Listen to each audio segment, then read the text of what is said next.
ចានិយាយសួរអូនបងឃើញបងចាប់អារម្មណ៍ទៅលើ packaging design ស្អាតណាតែបងអត់បានដឹងថានឹងជារបស់ខ្មែរយើងទេបងគិតថាបោះនាំចូលអញ្ចឹងណានេះដល់ពេលមែនតើនេះគេមានអក្សរខ្មែរតែនេះអូនអាហារពេលព្រឹកឯអាហារពេលព្រឹកសរីរាង្គបងសរីរាង្គនេះរសជាតិដើមចុះអាចខ្លីៗខ្លឹមបានទេអូនបាទបងបាទតមួយអាចវិញហ្នឹងបាទបងនេះគឺជាប្រភេទសេរីឬក៏យើងអាចនិយាយថាជាអាហារពេលព្រឹកហ្នឹងដែលយើងញ៉ាំមួយដល់គោស្រស់បានបងបាទមិនថាកូនក្មេងថាមនុស្សចាស់ទេគឺញ៉ាំបានដូចគ្នាបងហើយជាតិស្ករវាគឺទាបបងយើងធ្វើពីអង្គសម្រូបបាទបើបងចាប់អារម្មណ៍អូនថា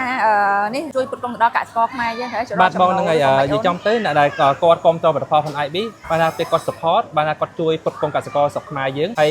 ជួយអភិរក្សព្រៃឈើនិងការសម្លាប់សត្វព្រៃបងព្រោះរាល់ថ្ងៃហ្នឹង IB យើងកំពុងតែអភិរក្សសត្វព្រៃនេះគ្នាដែរបងអូខេឥឡូវហ្នឹងបងគ្រាន់ចង់ប្រាប់មកចេះនេះគឺជាផលិតផលខ្មែររបស់យើងហើយ design ស្អាតណាឃើញអត់ហើយជាផលិតផលដែលនាំចេញប៉ុន្តែនៅក្នុងស្រុកយើងអត់សូវមានអ្នកស្គាល់ទេអញ្ចឹងជួយគ្រប់គ្រងផលិតផលខ្មែរសូម្បីតែមកឃើញអញ្ចឹងកម្លាំងព្រឺសម្បុរនេះតែនេះមិនមែនគេជួមក sponsor ណាគឺទិញយកទៅឲ្យកូនញ៉ាំ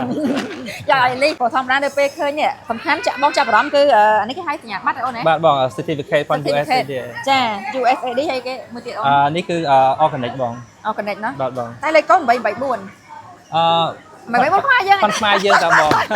884ចង់បែកគេថា885មិញ